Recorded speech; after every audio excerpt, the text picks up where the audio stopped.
opens fire on a busy Vancouver street.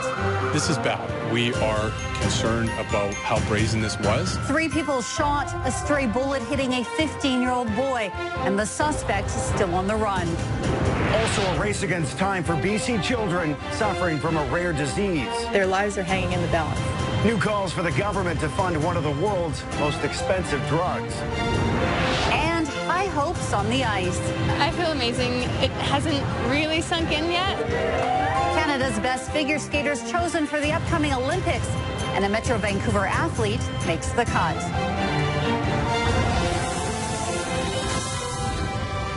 This is CTV News with Michelle Bernoro and Scott Roberts. An innocent teenager is fighting for his life tonight. One of 2 bystanders hit in the crossfire of a targeted shooting that injured 3 people and closed a major Vancouver roadway for hours. Good evening. The suspect in that shooting is still on the run tonight. And police are asking for the public's help and say that all of the resources are being put into this investigation. Brianna Carson-Smith is live there tonight. And Brianna, Broadway has just reopened. It did, Michelle, and police have wrapped up on scene here. But take a look. There is still clear evidence less than 24 hours later of what happened. The glass of this Scotiabank broken in what police are calling a brazen shooting. 3 blocks of the normally busy Broadway were taped off Saturday night as first responders frantically worked to save 3 people, all injured in a hail of gunfire. This is bad, and we are concerned about how brazen this was. The youngest victim is just 15 years old. The teen from Coquitlam was in a car that was driving by when a stray bullet hit him. First responders performed CPR on the innocent bystander until he was taken away on a stretcher. He's now in hospital in serious condition. A Vancouver man in his 30s was also injured but treated on scene. The third man, believed to be the target of the shooting, is in his early 20s and known to police. He was rushed to hospital with life-threatening injuries. We spoke with one witness too afraid to be identified, who ran to perform CPR on a victim outside the Scotiabank on Ontario. They were on the phone with 911 at the time. When they started chest compressions, they say they noticed a gun tucked beneath the victim's shoulder. That's when 911 dispatchers told the witness to stay back. There is an indication that there was an exchange of gunfire. However, the circumstances surrounding that will form part of the investigation. They're hoping the public helps them in their investigation. Anybody see anything? Officers went door to door taking surveillance video from businesses that were forced to close in the lockdown. A lot of police here, so they said it's closed, have to close store. By daylight, police walked the still closed street looking for evidence as nearby residents stopped to see what happened outside their front door. It's scary, and you said it happened at 9 p.m. There's a lot of people out on a Saturday night, and unfortunately someone got hurt. More than 30 officers are on the case. With no arrests, police are calling this a priority. And there is a busy residential building just across the street from here. Many of those people who live there that we've spoken with throughout the day today heard those gunshots ring out last night, but were simply too afraid today to speak on camera. As for that suspect, police are not releasing any details, including just how that person managed to get away. Very terrifying. Okay, thanks, Brianna. To some breaking news now, with efforts to get to a stranded hiker near Black Mountain. North Shore rescue crews responded to Cypress shortly after 5 tonight. They located the hiker 900 meters up on the southeast side of Black Mountain. The man is not injured, and crews are currently on their way to him. In other news tonight, we now know the identity of a man shot and killed Saturday morning in Nanaimo. Police say 34-year-old Troy Dax McKinnon was killed just before 11 o'clock in a parking lot. He was known to police. In 2007, McKinnon was charged in connection with the forcible confinement and assault of a Vancouver man and spent more than 2 years in jail. Audis say this was a targeted shooting.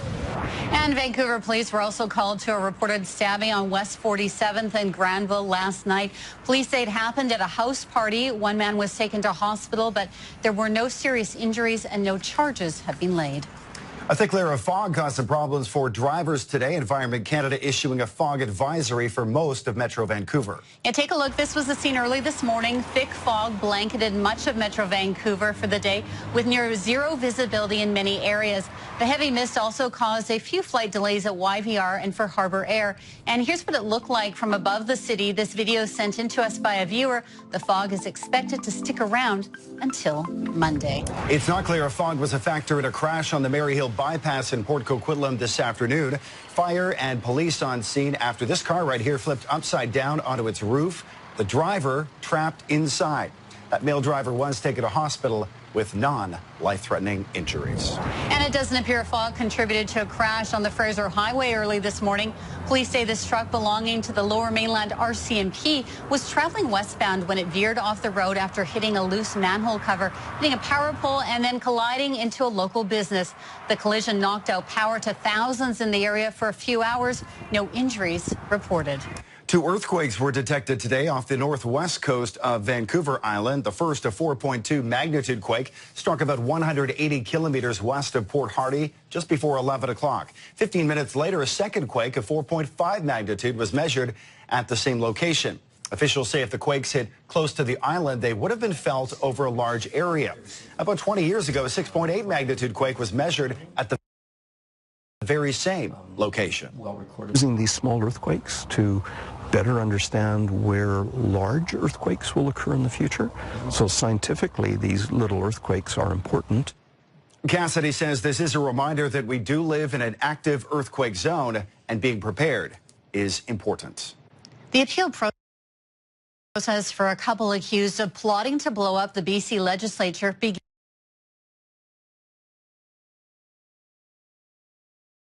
tomorrow. The Crown is appealing a Supreme Court judge's ruling that found Mounties manipulated John Nuttall and Amanda Carodi into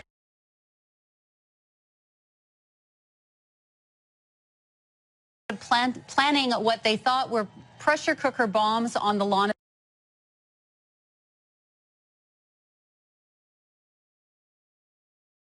of the ledge in 2013. According to the Crown, the pair was responsible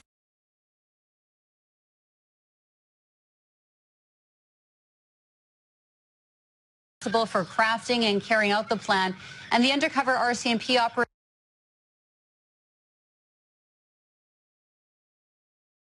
did not qualify as either manipulative or an abusive process.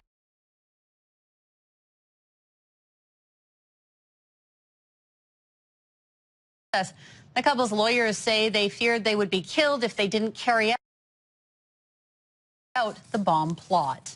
Parents of children battling a rare genetic disease are calling on the province to fund what many are calling a life-changing drug. The disease eats away at children's physical strength, leaving them unable to walk, and only gets worse over time. But so far, the BC government won't commit to fund a drug that's one of the most expensive in the world. This home video documents the struggle facing Natalie Essex. As a toddler diagnosed with spinal muscular atrophy, a genetic disorder causing a progressive deterioration of physical strength, leaving her unable to crawl. Just one hand and then the next. Even sit up on her own. Which was a horrible feeling as a parent to just watch this unfold in front of our eyes. Now 4 years old and remarkable progress. Natalie able to stand with the assistance of a walker, all thanks to what many are calling a miracle drug. Brings tears to our eyes, I think, and she knows how well she's doing, and I think it makes her proud as well. It's called Spinraza, proven to halt and in some cases reverse the disease in children. It's also one of the most expensive drugs in the world, priced at $750,000 US for the first year of treatment. It's unacceptable that children will die in the process, that children will lose abilities. The drug has been approved for use in Canada, but only for a tiny subset of patients. Among 9 BC families who gathered to talk to us at this gymnasium on Sunday, only 1 would qualify. And so far, not a single province has agreed to fund it. Children like Natalie only accessing the drug as part of a clinical trial that won't last long. We need all children who are able to benefit from this drug to be able to access this drug. The BC Health Ministry won't comment on the issue other than to say it's currently under review by the Drug Benefit Council, which essentially decides if there's value for money in funding the drug. Parents with children suffering from the disease are now calling on the provinces to cooperate together to negotiate a better price. The manufacturer, Biogen, telling CTV News it plans to work with healthcare systems and governments to ensure that patients who may benefit will have access. Patients like Natalie Essex. I like to swim because I like going in the pool. Whose parents are fighting to give her the best shot in life. Surrey residents opposed to the controversial construction of a road through Hawthorne Park gathered again last night to voice their displeasure with the city. They met at the park and say they are frustrated the city has ignored their concerns. Earlier this week, protesters temporarily brought a halt to tree clearing here after a small group of protesters ran into the construction area and crews stopped work due to unsafe conditions. With just months before Canada legalizes cannabis, Canada's hottest up-and-coming cash crop was on display in Vancouver this weekend. The topic was all things pot at the Lift Cannabis Expo. Vendors from some of the biggest names in the cannabis industry were on hand, talking investment, retail, processing, and even cooking with marijuana. Excitement among entrepreneurs was palpable as they embark into the growing industry. It's amazing. It's the birth of a massive new industry in the country that I was born, and it's amazing. Yeah, it's very exciting to be a part of. The Prime Minister says recreational marijuana will be legalized sometime this summer. With less than a month to go until the Winter Olympics, Canada officially named the athletes who will be representing our country in figure skating. Of those 17 names, there are some you'll recognize and a 19-year-old from Coquitlam who could soon be a household name. CTV's Sarah McDonald reports. After a week of spectacular performances on the ice by some of the biggest names in Canadian figure skating. Quad toe, double toe. The roster for next month's Olympic Winter Games in Pyeongchang has officially been announced. The team's 17 members announced on Sunday at UBC. Three-time Olympians Tessa Virtue and Scott Moyer named co-captains after earning a perfect score at the national championships in the same city where they first won Olympic gold. This city has been special to us. We were extremely pleased to kind of be in that role as captains, and we just offer little tidbits here and there. And now it's Patrick's turn. 10-time national champion and Olympic silver medalist Patrick Chan, another veteran, representing his country at the Games for the third time at 27 years old. It's wonderful to go for the third time. I hope this one I can experience it for myself. I feel like the last two times were a learning experience. 19-year-old out of Coquitlam. But here's a name you may not have heard before, Larkin Ostman. Triple flip, double toe. What a great start. Named one of only 6 first-time Olympians on the team after a surprise third-place finish this week. I feel so excited to be in my home province competing at nationals for one, and then also being named to the Olympic team in my home province. Ostman's parents, both former figure skaters themselves, on hand for the big announcement. I'm so emotional about this kind of stuff. It's crazy. It's a dream, really. Some homegrown talent among the country's very best, leaving the rink in Vancouver behind. We'll cherish those cheers and that feeling in the arena at UBC, and we'll take that with us on the road to Pyeongchang. Lacing up next in South Korea. Sarah McDonald, CTV News, Vancouver. Some adventurous river otters are causing quite a stir after finding a new home in Richmond, a long way from the river.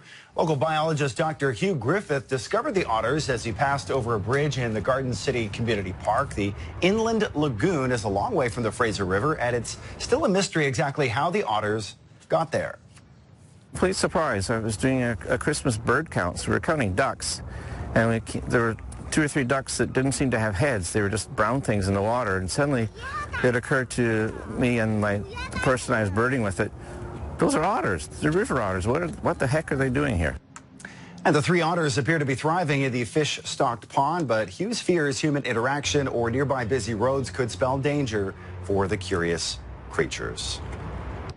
An investigation has begun after a false alert triggered widespread terror in Hawaii. The panic came after millions of Hawaiians and many BC residents on vacation there received a false alert of a ballistic missile attack. How the mistake was made and why it has lawmakers on edge in just 60 seconds.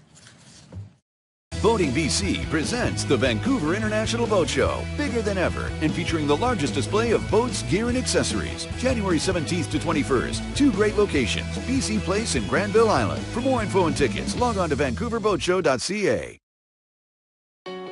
People that have gone through cancer, that are going through cancer, that have lost somebody to cancer, that's what being the ride is, riding in their memory, riding for their fight.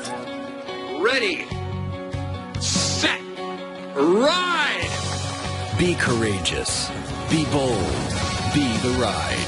Celebrate 10 epic years in 2018 with the Ride to Conquer Cancer, presented by Wheaton Precious Metals, benefiting BC Cancer Foundation. Register today at conquercancer.ca.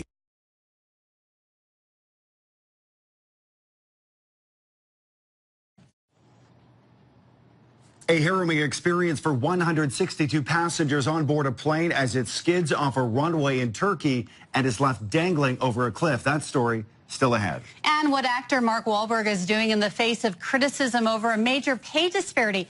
That story also coming up. Federal investigators have launched a full inquiry into why a false alert of a ballistic missile attack was sent to millions of Hawaiians yesterday before being corrected nearly 40 minutes later. And the alert triggered widespread fear on the island paradise and comes amid escalating tensions with the U.S. and North Korea. CTV's Richard Madden reports. After that false warning that sparked mass panic and confusion across Hawaii are new questions. Why it took nearly 40 minutes to correct the mistake. It's absolutely unacceptable, and it's an epic failure of leadership. A missile may impact on land or sea within minutes. This is not a drill.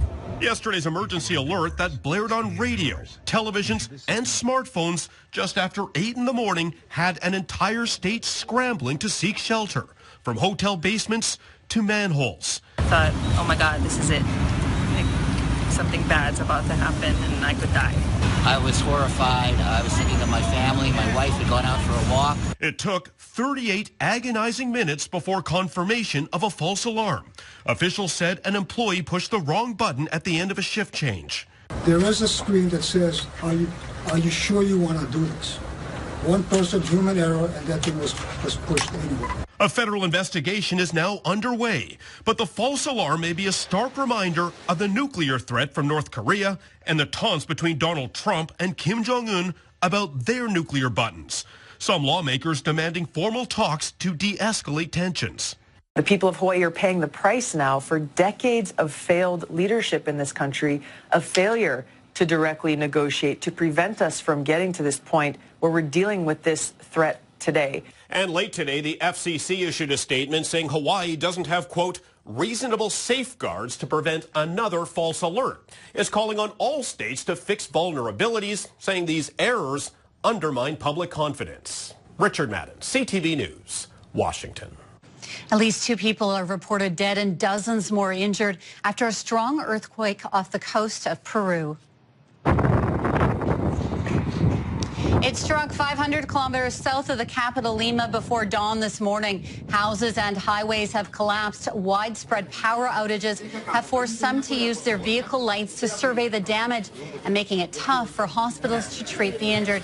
But there is some good news. Officials now say 17 miners reported missing earlier were not trapped. And officials in the Philippines have raised the alert level at the Mayon volcano. Rising magma and a steam-driven eruption of ash and rocks have caused elevated concerns. Residents were evacuated from 2 villages near the volcano. Renewed warnings tonight about frostbite and the dangerous journey some asylum seekers take to enter Canada. A West African man was out of the elements for hours crossing the border south of Winnipeg. CTV's Beth McDonnell has more. Walking in temperatures as low as minus 28 degrees did this. Severe frostbite on both hands. Just days ago, Kongni Fioli Kuve set out on foot to cross the border near Emerson for a chance to live in Canada. I feel the pain in my finger. I sleep with difficult. It's not easy for me. So I feel too much pain. Fioli Couve says he's no longer safe in his home country because he converted to Christianity. The 36-year-old says he took a cab from Minneapolis before walking in the dark for over 4 hours. After losing feeling in his fingers, he tried to warm up in a shed where he managed eventually to call 911. He says emergency responders found him about 12 hours after his on-foot trek began. I feel too much. I feel too much bad when I am in the cold that night. This isn't the first case of an asylum seeker suffering severe frostbite. Last winter, 2 men from another West African country lost fingers making a similar journey. Karen Gordon takes in refugees and asylum seekers. She wants U.S. taxi drivers to stop dropping off asylum seekers in frigid temperatures. Despite media reports and warnings from officials, Gordon says most of the people crossing are from tropical countries and have never experienced extreme cold. The fellow who drove him from Minneapolis and dropped him at the border stripped him of $700 for that service, didn't warn him about the cold. Fioli Couve's fear of death back home pushed him to persevere through the cold. With some movement in his hands, he says doctors are hopeful he'll keep his fingers. His greatest dream now, to be granted refugee status and the right to stay in Canada. The demise of retail giant has been finalized in this country. Sears Canada is closing its doors for the final time today. The department store shut the last of its retail operations after months of deep discounts and liquidation. CTV's Tracy Tong reports. We've known for months this day was coming. It's sad, you know. I mean, I used to come here all the time, and it's just kind of like you miss it, you know. The day all remaining Sears stores across the country would shut their doors for good. It also sends a big signal to everyone that retail's changed a lot. I mean, Sears used to be a powerhouse. It was an icon in Canadian retail. And for seeing that retailer demise so quickly over the last 20 years is sad. The Sears at Erin Mills Town Centre is a shadow of its former self.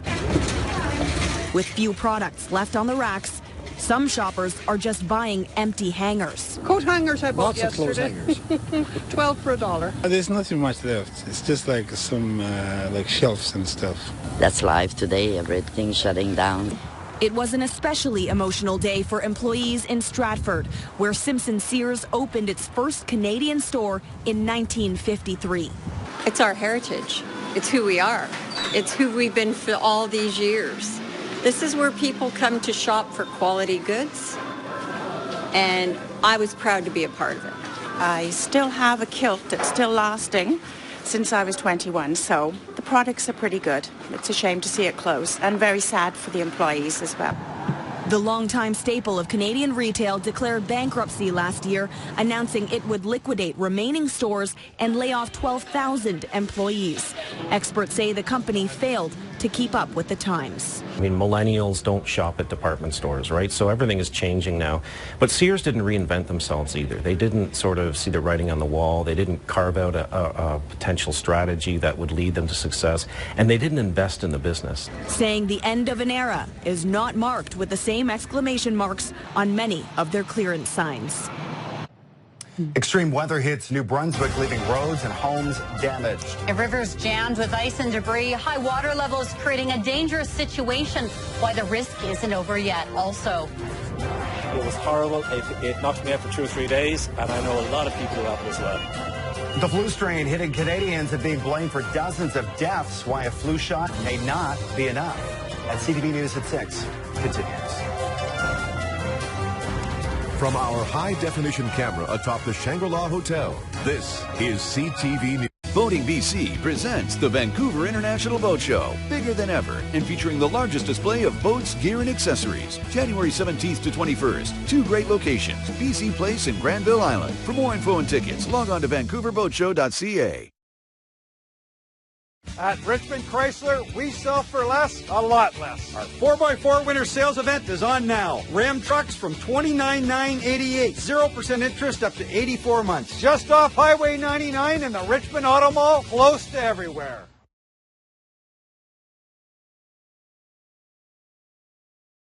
News.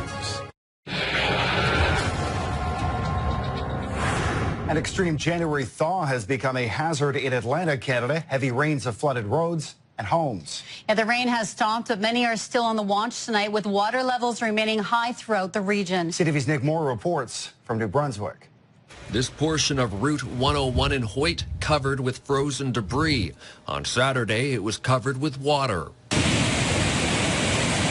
Mild temperatures and a downpour of rain have created a powerful flow of water throughout New Brunswick.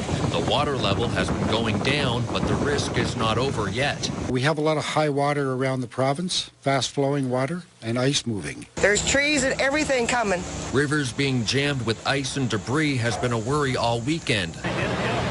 The bell-covered bridge near Hoyt, built in 1931, damaged by rushing water. A rescue was carried out in the Fredericton Junction area yesterday evening. Our staff were placing some signs in the process of closing that road and heard him yelling for some help. So they took their bravery and they then went through the deep, cold water and rescued the man and his dog. Power has been a problem as well. 17,500 of our customers lost electricity at one point or another. About 1,000 people remain without power tonight. A weekend of extreme weather that will continue to impact the week ahead. Nick Moore, CTV News, Fredericton. And similar flooding on the west side of Newfoundland. In Corner Brook today, crews are dealing with destruction left by the rapid flooding, including washed out roads.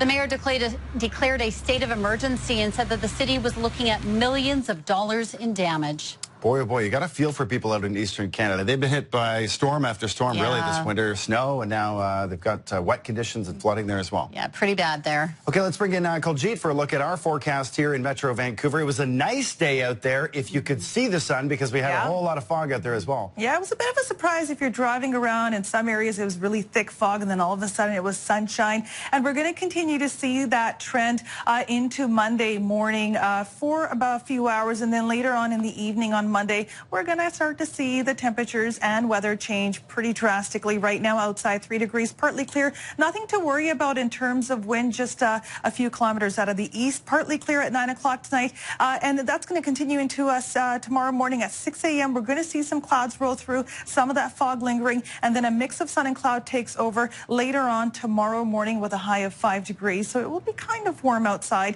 Enjoy Monday. That's all I can say. It's the last bit of sun we're going to see for a while, because Tuesday, here comes the rain, and it's going to stick around for a while. 8 degrees will be the high for Tuesday, 9 degrees tomorrow, and I'll let you know what the rest of the week looks like later this hour. Okay, nice start to the week at least. All right, thanks, Kuljit.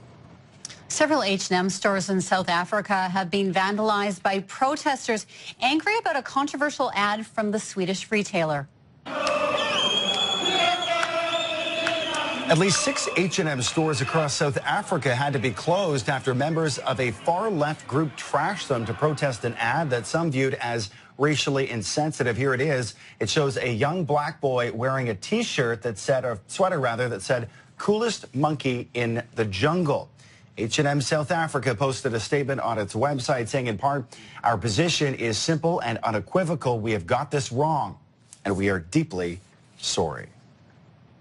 Well, it's the peak of flu season in Canada. Health authorities say there's been a significant increase in the number of deaths and people requiring treatment in hospital. Here's CTV's Kevin Gallagher.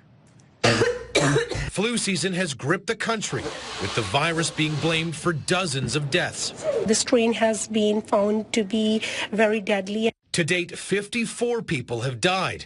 That's up significantly from 36 at this point last year and 10 2 years ago. I didn't realize about people passing away. But I have to admit, yeah, that does give you a little bit something to think about. Public health says flu activity is high and increasing. This year's flu shot has been largely ineffective, but some doctors say it's still better to get it. Even a vaccine effectiveness of 30% is better than zero. The nasty flu season has been compounded by an early arrival of the B strain of the virus. The unusual thing about this year's flu season is that we have a bit of flu B circulating at the same time as flu A.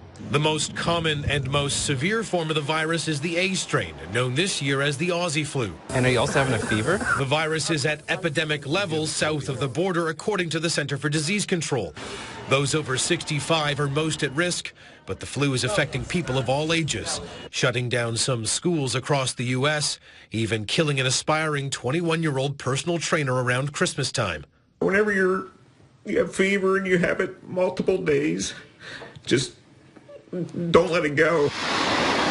The same bug is sweeping through Europe as well. Yes, I did have it. Didn't like it. It was horrible. It knocked me out for 2 or 3 days, and I know a lot of people who have it as well. Some disease experts say the rate of infection is close to peak, but far from over. Flu season could last another 13 weeks. Kevin Gallagher, CTV News, Ottawa. Still ahead tonight, a plane landing turns terrifying.